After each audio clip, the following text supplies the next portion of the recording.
Ano ba yun? Tagal naman na order ko. Ay, ayun na. Hello, sir. Ito na po order nyo. Oh, ayan. Oh, ayan. Okay na po, 812. Hoy, teka, halika. Ay, sir, ano yan? Bakit dito ako kakain sa daon ng saging? Paltan nyo to. Nasaan ba yung manager nyo? Tawagin nyo nga.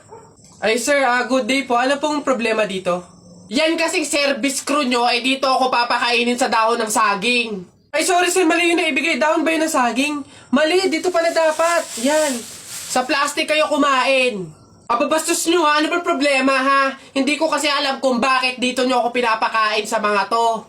Hindi mo alam sir? Tignan mo yon. Ha? O, di ba CCTV? Ikaw lang naman yung lagi naming nahuhuling nangunguha ng mga plato namin. Hiyang-hiya naman kami sa'yo, ang kapal na mukha mo. Naubos na yung mga plato namin dahil sa'yo. Hindi ko alam kung bakit ang hilig-hilig yung manguha ng mga kasangkapan ng mga fast food chain. Tapos magtatanong ka pa kung bakit diyan ka namin pinapakain. Swerte mo pa nga may kakainan ka eh. Kainin mo yan.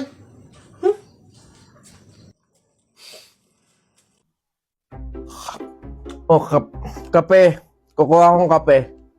Tay?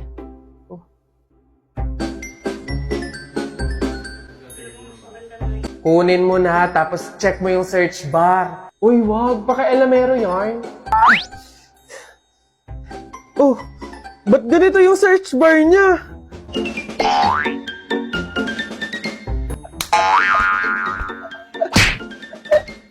Ano to? Huh? Gustong magmukhang mayaman pero ayaw sumakit ang bulsa? I got you, Dad.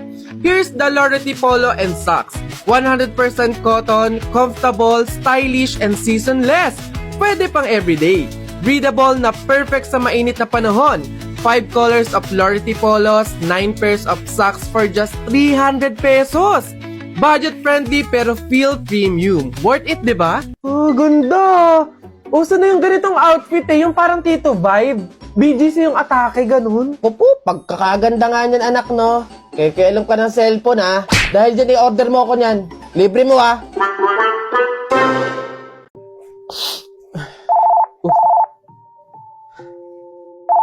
Hello, Nay. Napatawag po kayo. Kamusta po? Anak, baka meron ka pang 10,000 dyan. Pangdagdag lang sana sa pang-araw-araw dito sa bahay. Nay, di ba po kakapadala ko pa lang ng 15,000 nung nakaraang linggo? Ayun na nga, naubos na eh. Nag-aya kasi yung mga kumari kong mag-outing. Diyos ko. Nay naman, malaking halaga po yun. Sana naman tinipid ninyo. Hindi po ganun kadali kitain yun eh. May pasensya na po, hindi po ako makakapag-abot pa ngayon. Wala din po ako. May mga bayarin din po ako dito tsaka gastusin pang araw-araw. Teka, ang yabang na itong sumagot ah. Kung makapagsalita ka, para ang laki ng kasalanan ko ah. Nakapag-abroad ka lang, ganyan ka na magsasagot? Puro ka lang naman pasarap dyan? Singilin kaya ka sa pagpapalaki ko sa'yo. Huwag ka mag-alala, hindi ka namin kailangan. Kaya namin nang wala ka. Sobra naman ho kayo, Nay. Hindi naman po ganun kadali magtrabaho dito sa abroad eh. Kasi lahat salo-salo mo. Yung kapag nahihirapan ka, yung may sakit ka, nalungkot ka, wala. Ikaw lang mag-isa. Wala kang katulong, wala kang karamay. Pero Nay, bakit ganun? Yung isang beses ka lang hindi nakapagbigay pero parang buong pagkatao ko na yung hinisgahan ninyo. Itong pag-a-abroad ko, Nay, kayo naman po yung may gusto nito, di ba? Hindi po ako. Gusto ko po kasi, Nay, maging doktor talaga eh. Yung makakapagbigay ako ng tulong sa mga tao. Yung makakapaggamot ako ng libre. Yun talaga, Nay. Kaso mahirap kasi tayo eh. Kaya itong pag-a-abroad ko, pinili ko na lang to para sa inyo. Na yung pasarap po ba na sinasabi nyo? Yun po ba yung kapag natanggap ko na yung sahod ko, bibili ako na kahit man lang pares ng damit? Yung pasarap po ba na sinasabi nyo? Yun ba yung kapag after kong magtrabaho, magpakapagod dito sa abroad, yung kakain ako ng masarap kahit isang beses lang? Yun po ba yun, Nay? Pasensya na po kayo, Nay, ha? Kasi minsan, sa tanang buhay ko, hindi ko naranasan yung ganun eh. Kaya yun man lang, Nay. Mabigay ko sa sarili ko. Naregalo ko sa sarili ko. Kasi wala naman akong choice eh. Kundi yung piliin lagi yung pamilya ko para tulungan kayo.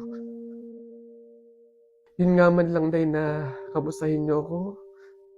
Kailan ko kaya ma-experience na yung tatawag kayo sa akin, yung magme-message kayo sa akin para kamustahin lang ako.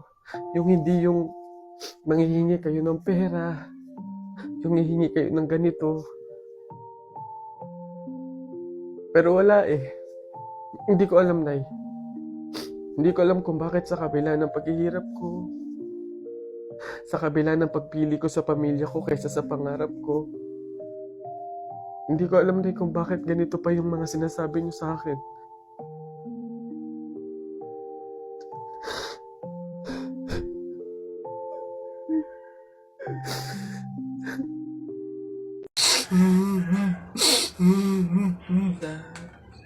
O, ba't ka umiiyak? Sa Jepoy, kuya, tinalo ko sa flip top. Hindi porke konti lang alam ko sa flip top eh, ang yabang-yabang na. Hina mo naman, para yan lang iiyakan mo. Hindi mo naiitanong nung bata kami. Maning-maning sa akin yung mga flip top na yan. Ituro mo sa akin yung Jepoy na yun, ako ka mukha kalaban sa kanya. Eto kuya, oh. Oh, sipon. Ikaw pala nagpaiyak sa kapatid ko dahil tinalo mo sa flip top? O, ngayon magkakaalaman ako kalabanin mo, ano, G? O, sige kuya, basta walang pikunan, no? Laki-laki mo, eh.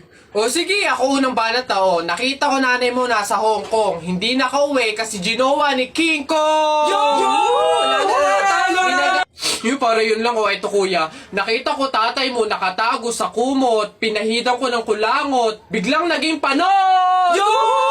Ano, kuya? Sus, waepek. O, ito, nakita ko tong batang to sa kanto. Binato ko ng trumpo, naging engkanto! Yo! Nakita ko nanay mo bumili ng itlog. Binato ko yung ulo, yung bukol, bilog na bilog! Yo! Wait lang. May nakalimutan ko, wait lang. O ano, wala ka na pala eh. Ito pa, meron pa ako. Short mo ube, t-shirt mo ube, palakpakan ng bagong pulube! Yo! Wait, wala ka na. O, ito pa. Nakita ko nanay mo nasa Makati. Buntis na nangangarati! Yo! Bayabangan ng patong tuwa, suntok ka na lang! Ay, boss! Kanin pa nga, dito. Diyos ko, ito na naman itong mga to, bubulos na naman. Singkarang sisiba kumain ang tatakaw, pang 50 at ang kanin na nila to. Diyos ko. Hello again! Ito pa yung mga kanin nyo. Ayan. Ito pa. Okay. Ay, wait lang, boss. Dito pa pala sa kasama ko, mga 5 kanin pa. Tama na naman!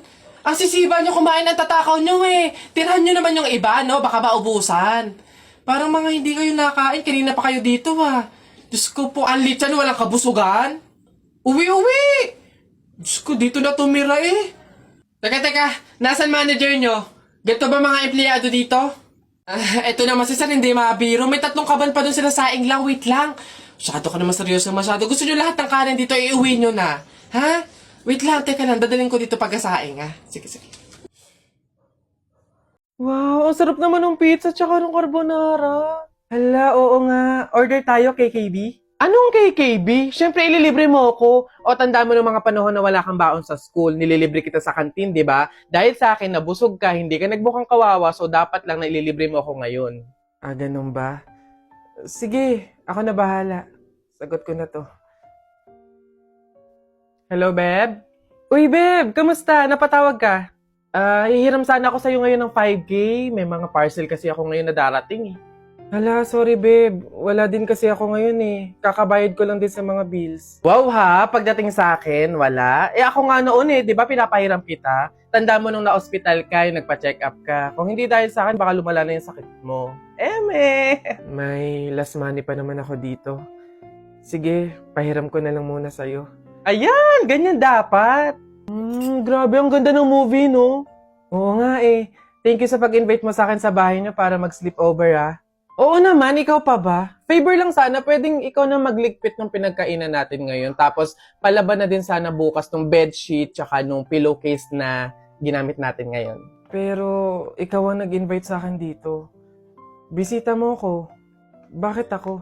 Ay, nagreklamo pa siya. Te, kulang pa nga yun sa mga naiitulong ko sa'yo noon eh. O tanda mo nung nililibre kita ng pagkain kasi sabi mo hindi ka pa nakakakain ng mga masasarap, pang social na pagkain. Shopping! O, di ba? Nililibre kita pag nag-shopping ako kasi wala kang magagandang outfit. Ngayon naarte ka pa dyan?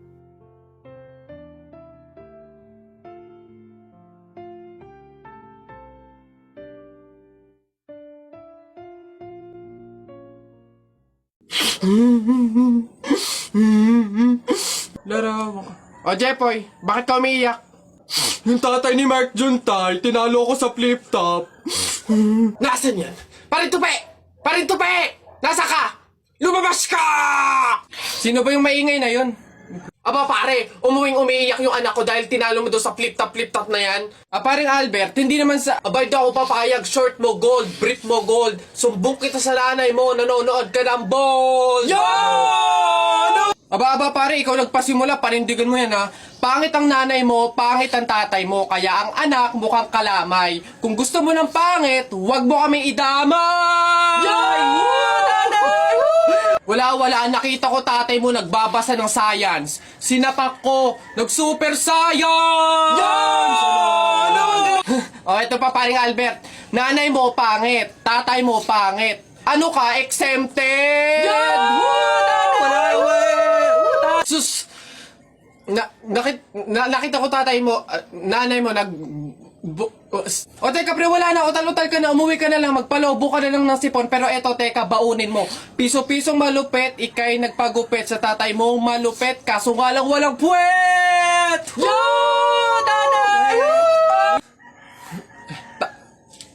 May araw ka din sa akin, paring Kaloy, sasabi ko sa'yo.